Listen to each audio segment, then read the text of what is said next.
Okay, welcome to India. Today we're going to talk about imperialism in India. It will not be a very long video, so your notes should be fairly brief. Before we can get too far into it, though, I do need to give you a little bit of background information.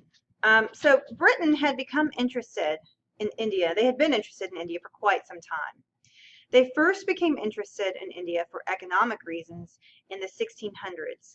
It was during that time that the British East India Company set up various trading posts in Bombay, Madras, and Calcutta. Now, the Mughal Empire had been very successful with holding any sort of British invasion off. But by 1707, the Mughal Empire was coming to an end. You need to know that there are two groups of people that live in India. There are Muslims and there are Hindus. India is predominantly a Hindu country. However, there is still a Muslim population as well. And these two groups have very different views and opinions, which will result in issues arising. So, the Mughal Empire had begun to decline when fighting between the Hindus and Muslims broke out. But the Mughal Empire had also experienced a golden age as well. And it was during this golden age when the Taj Mahal had been built. The Taj Mahal was a shrine commissioned in 1632 by Shah Jahan. It was built for his favorite wife. It was meant to be a tomb or a shrine for her. It's an amazing building, especially when you consider the fact that they did not have modern construction technology to build such a beautiful building in the late 1600s. It took 22 years to build, and over 20,000 workers helped to build the shrine.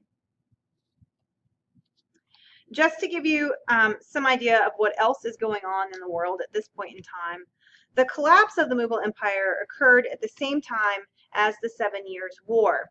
It broke out between the French and the British. Now, both were attempting to control India at that time. However, France ended up losing, and as a result, the British take control of India. Now, this is when the British East India Company was created. Britain is able to rule India through economic imperialism. In 1813, the British government took away some of the British East India Company's power.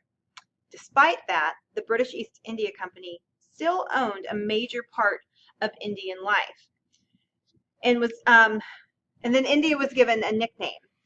So India's nickname is Britain's jewel in the crown.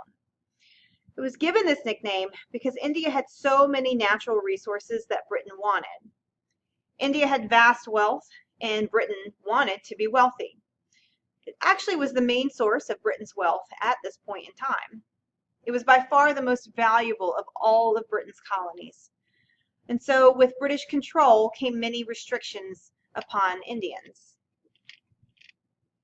So without a doubt, Great Britain and its claim on India certainly had an economic impact. So here's the deal.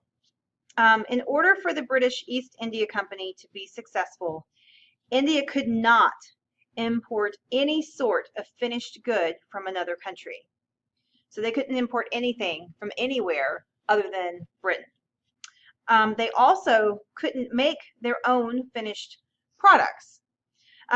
India was only allowed to produce raw materials that Great Britain could use to create finished products and goods. So with this restriction in place, Indians were forced to buy goods from Great Britain. They had to buy British goods. Britain also restricted India's ability to farm for food. So India was only allowed to produce cash crops, such as cotton, tea, indigo, coffee, and opium. And so what ends up happening is that India ends up going into a deep famine, and there really starts to be a lot of turmoil within the country. So that's pretty much everything you need to know about India for right now. You need to make sure you understand that the British had complete control over it. It was the jewel in Great Britain's crown, and that there were some very heavy restrictions on that. We are going to do an activity in class that will give you some more information about the Muslims and the Hindus and the relationships that they had and some of the issues that they had as well.